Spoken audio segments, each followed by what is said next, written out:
It has an American unit on show. It doesn't mention the country which first made it mandatory. It doesn't mention the country that first flew one in the air, which is this one.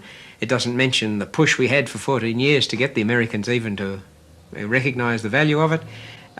Dr. David Warren lamenting about the failure of Washington's Smithsonian Institute to recognise an Australian invention. And this is it, the world's first flight recorder or black box, which he and his friends developed in the 1950s and 60s.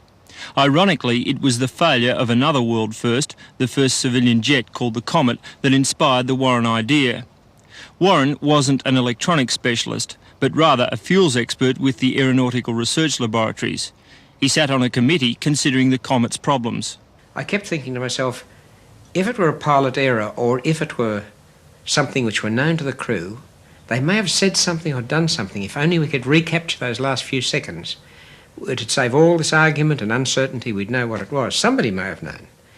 And I had been, just the week before, to an instrument exhibition and seen this. Now, this is the world's first pocket recorder, if you like, the Minifon, a German unit, which records on about 2 or 3 miles of very fine wire as thick as your hair. Inspiration is one thing, but selling an idea is quite another.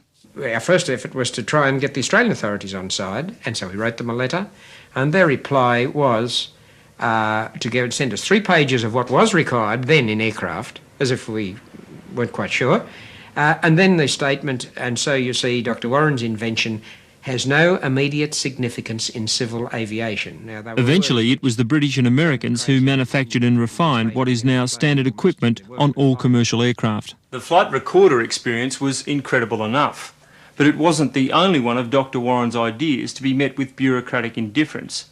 This prototype of a crash beacon recorder has done little more than gather dust since its invention in 1960. The beacon, or plastic mushroom, was a joint Australian-Canadian development which aimed to reduce the likelihood of destruction of the flight recorder and lead to its instant retrieval. Rather than have your crash recorder buried at the bottom, we said there is another alternative.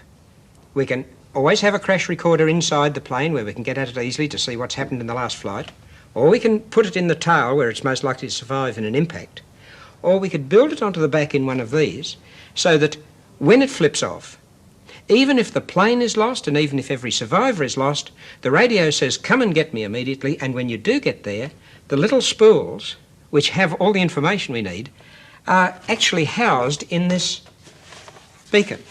We couldn't carry the whole recorder, it's too heavy, but by making the spools detachable, we worked with the Canadians and were able to make this combination which can be retrieved, and so you've got the data even if you haven't got the aircraft. How could this sort of thing help in modern day air crashes, for instance the Air India tragedy? Had there been one on the Air India plane, search aircraft could have been there within, say, half an hour, because the Mayday signal, the distress signal, is monitored all the time in various parts of the world, and as soon as captured you could set out as quick as you could start your motors. Had there been survivors, had our pilot been in the vicinity and still floating, we might have rescued him. If the popular theory seems to be that the jumbo jet, the Air India jumbo jet, exploded because there was a bomb on board. Now, if that happens, what's to say that something like this mushroom wouldn't go up with it?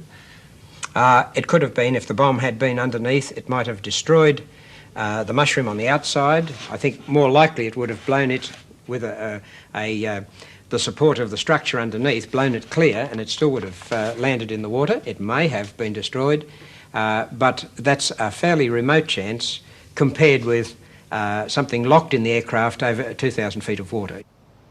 So, some 30 years on, it's no consolation to David Warren to know that bureaucratic stonewalling caused all his hard work to be lost to Australia.